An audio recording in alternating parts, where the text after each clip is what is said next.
Ang sabi, ipinapatupad ng Malacanang ang O Plan Eliminate the Enemies, kung saan ang pangunahing layunin ay makontrol ang lahat ng sangay ng gobyerno at manatili sila sa pwesto.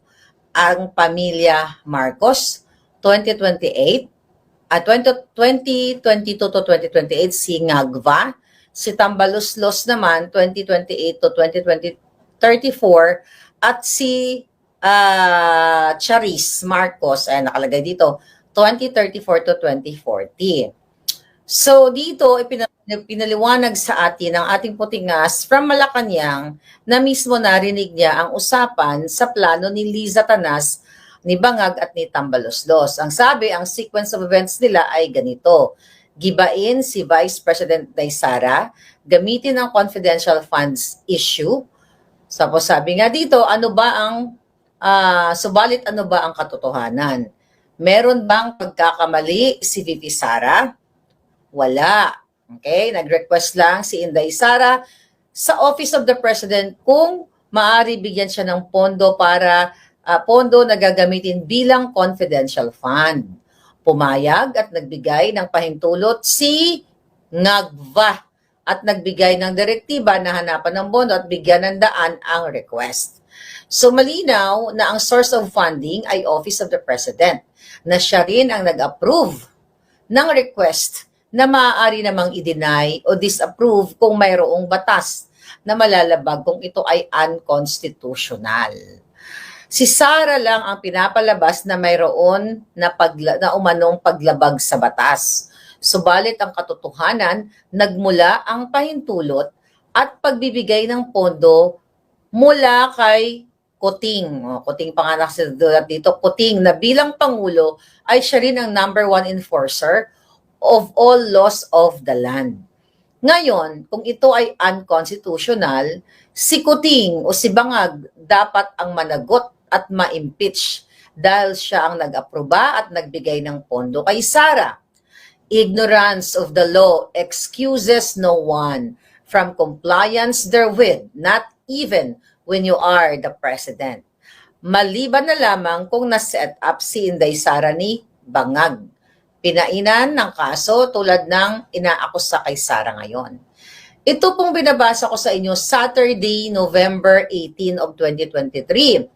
Ano-ano ang mga gagawin nila? Patahimikin nakalagay dito, si Tatay Digong. Gagamitin ni Kuting at Tambaluslos si Bonjing Remulla para gumulong ang request ng ICC na makapag-imbestiga sa umano ay genocide na naganap or war on D na naganap noong panahon ni PRRD. Di ba nagkatotoo lahat to? Bunsod ng war on D. Sa pamamagitan nito, sila ay umaasa na tatahimik at magwawalang kibo si Digong sa lahat ng korupsyon, anomalya at kalabisang ginagawa ng Marcos, Liza at Tambaluslos administration. Pero hindi tumahimik ang Pangulo Duterte. 'Di ba? Sa halip ay nagkaroon ng mga hakbang ng maisog. At itutuloy ko lang, bahagi ng playbook ni Ngagva, Ahas at Tamba ay ang paglaya ni De Lima upang gamitin bilang taga-usig ni Digong, katuwang si Trillanes, na ngayon ay diretsyong nakikipag-ugnayan kay Kuting sa Malacanang at gagawing advisor pa nga to the President or Special Envoy. Alright?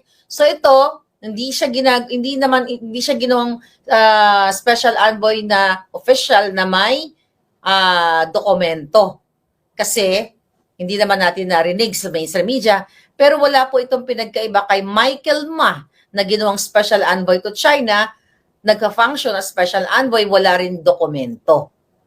So I think ito yung nangyayari diyan kay Trillanes dahil kitang-kita nyo naman.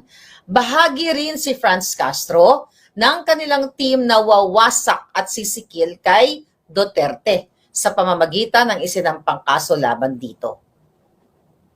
Lahat po ito, ang binabasa ko sa inyo ay November 18, 2023. Ito ang isa sa mga pinasabog o inexpose ko sa inyo. Alright, ano ba dito? Bukod sa ikinaso tungkol sa, ay, ito, wag na tumasahin. Then, ano pang gagawin nila? Extradition ni Quiboloy. Okay? Ipapadismiss ni Bonjing Remulla ang kaso ni Quiboloy na nakafile sa Davao upang maging eligible na ang gagawing request ng US FBI for extradition nito. Sa ilalim kasi ng ating batas, hindi maaaring i-deport ang dayuhan na ma-extradite ang Pilipino if there is a pending or ongoing case against a respondent due to primacy of the Philippines jurisdiction over over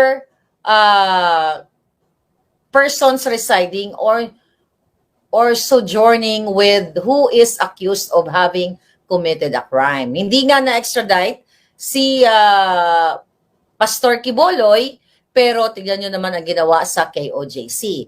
Closure of SMNI. Ito ang mga binanggit sa atin ng Puting Ahas. Martial law na ngayon pa lang. Kitang-kita ang sadyang pananahimik ng traditional media dahil sa pressure at pananakot ng Marcos Ahas Tambaluslos administration sa lahat ng media outfit na magiging critical o babatikos sa kanila.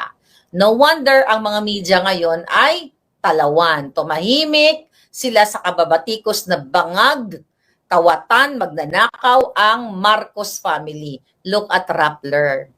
Magkakakampi na ang mga Digimonyong dilawan laban sa mga Duterte at magkakampi na ang mga bangag.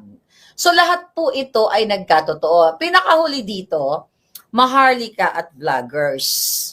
Ito yung nangyayari ngayon. Kailangan ko kasing ibalik sa inyo. Malaking halaga ang nakalaan sa mga critical na vloggers para alokin at suhulan, tumahimik lang at tigilan ang paglalahad ng mga totoong kaganapan sa pamahalaan. Si Maharlika ang numero 1 target ng mga aso ni Ahas at Tambaluslos.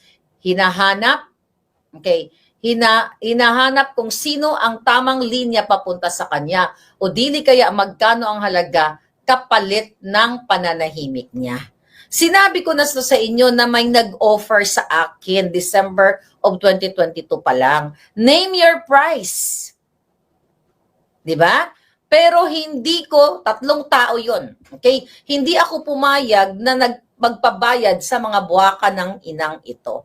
Kaya patuloy pa rin po tayo nagsasalta. Kaya ang naging ending, dahil hindi ako pumayag na magpabayad sa kanila, 4 cases, proxy cases, ang final ng 3 nitong Liza Tanas, Bangag, Tambaluslos, gamit ang kanilang mga proxy cases, ang kanilang mga tao para i-intimidate ako, para matakot ako, para nga naman wala nang maingay sa social media na nagsasabi na si Marcos Jr. ay addictus benedictus, na si Liza Tanas ay kidnapper, nangidnap ng 2 bata sa Turkey, ang Marcos Araneta Tambaluslos ay sangkot sa kidnapping, smuggling, lalo na si Liza Tanas.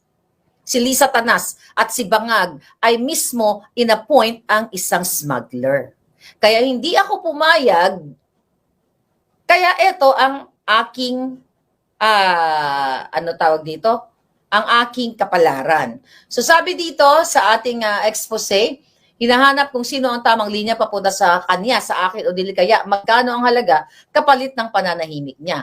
Tanggap at aminado nilakuting na siya ang number 1 media assassin.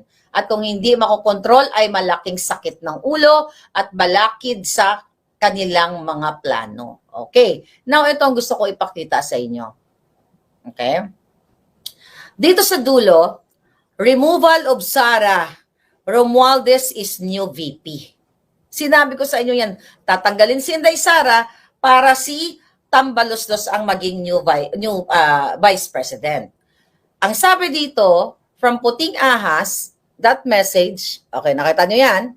Nakita nyo Saturday, November 18. Yan, mga nakasulat yung mga vloggers. Okay?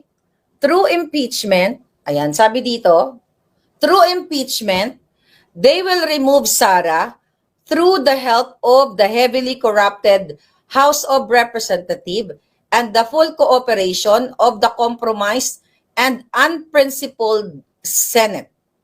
Okay? Or senators. When this happened, power is now absolute in the hands of one family and the Philippines, and the Filipino people are doomed. Okay? Nagkamali ba ang ating puting ahas, ang ating informer, nung sinabi niya yan na tatanggalin ng bangag na administrasyon si Inday Sara? Hindi. And now, today, ay tuluyan ng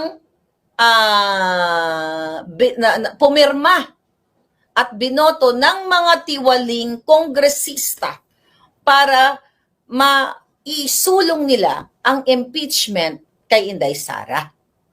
So according to our source, mga kababayan, ay nagkabayaran, okay, sa mga tiwaling kongresista 100 to 150 million sa perma para maisulong ang impeachment kay Inday Sara o ma-impeach siya nga diyan sa House of Representatives at para na-forward na nila, di ba?